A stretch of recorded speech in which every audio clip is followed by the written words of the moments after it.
Assalamualaikum warahmatullahi wabarakatuh. Buat dulur-dulur tandur, konco-konco tani dimanapun Anda berada. Kali ini aku mau review yaitu herbisida jenis cair ya teman-teman ya. Nah ini tuh diproduksi di Jepang ya teman-teman ya. Di sini Anda bisa perhatikan yaitu di sini. Kameranya nampak nggak? Nah ini teman-teman ya. Jadi dari Sumiko Argo Manufacturing Ltd, Koriyama, Plan 31 Asa, Saku, Rauji, Takakura, Hiwadamachi, Koriyama City, Fukushima, Japan. Nah, untuk bahan aktifnya sendiri ini teman-teman ya, Anda bisa perhatikan. Ini bahan aktifnya. Anda perhatikan.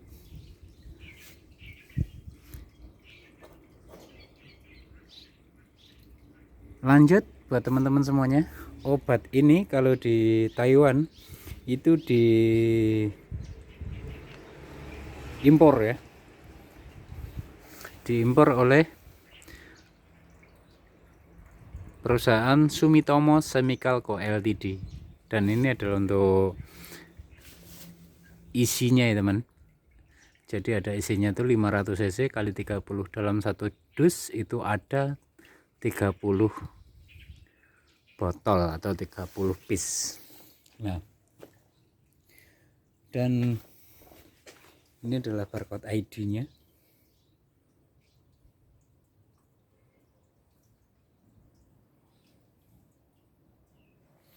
Nah, maka dan kebetulan untuk saat ini teman-teman, jadi ada salah satu teman saya yang ada di Indonesia itu baru berjuang untuk menemui di Sumitomo Chemical yang ada di Jakarta ya teman-teman ya.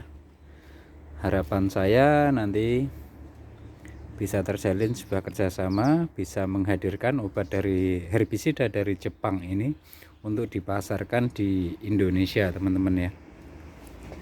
Nah, karena menurut saya untuk jenis herbisida yang lebih cocok dipakai di Indonesia itu untuk lahan basah, karena Indonesia itu kan tanam padi itu secara keseluruhan itu kan memakai metode basah teman-teman. Nah, maka yang paling cocok ini. Namun saya juga akan terus mencari solusinya bagaimana bisa menghadirkan atau mungkin mencari petunjuk lah herbisida yang dari Vietnam itu, yang dari produk Pesol itu juga bisa dipasarkan di Indonesia, karena kedua jenis herbisida yang dari Jepang ini sama yang Pesol dari Vietnam itu sangat urgent untuk dunia pertanian ya teman-teman ya. Jadi kalau yang Pesol itu lebih ke daerah-daerah kering ya.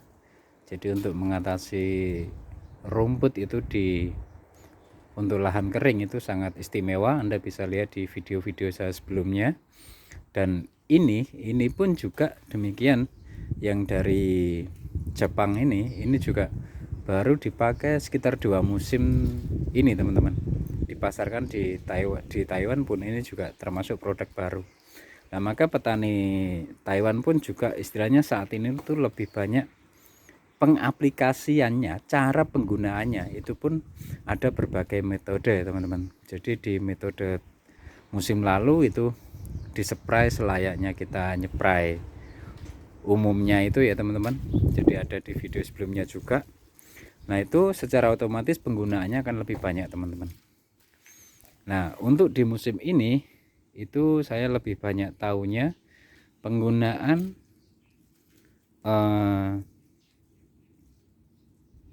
herbisida ini jauh lebih irit karena lebih difungsikan untuk pencegahan rumput teman-teman. Jadi di saat pemupukan pertama misalnya atau mungkin saat pengairan padi pertama misalnya, itu cukup satu tangki semprot yang 20 liter itu dipakainya ini 200 cc teman-teman. Jadi kalau misalnya, dan satu tangki itu bisa diaplikasikan untuk lahan kurang lebih di 1/4 hektar. Jadi dalam satu botol ini bisa untuk 1/2 hektar teman-teman. Dan untuk hasilnya seperti apa, nanti lihat ya di video selanjutnya, karena pengaplikasian sistem di spray maupun saat pengairan itu ya pakai jerigen gitu, dikasih air terus nanti dibolong kayak apa sih, kalau orang Jawa itu padasan, kalau bahasa Indonesia ya kayak tempat wudhu gitu kan. Jadi ngocor kecil gitu berbarengan sama air yang dimasukkan ke sawah, kira-kira gitu teman-teman ya. Nah itu jauh lebih irit teman-teman.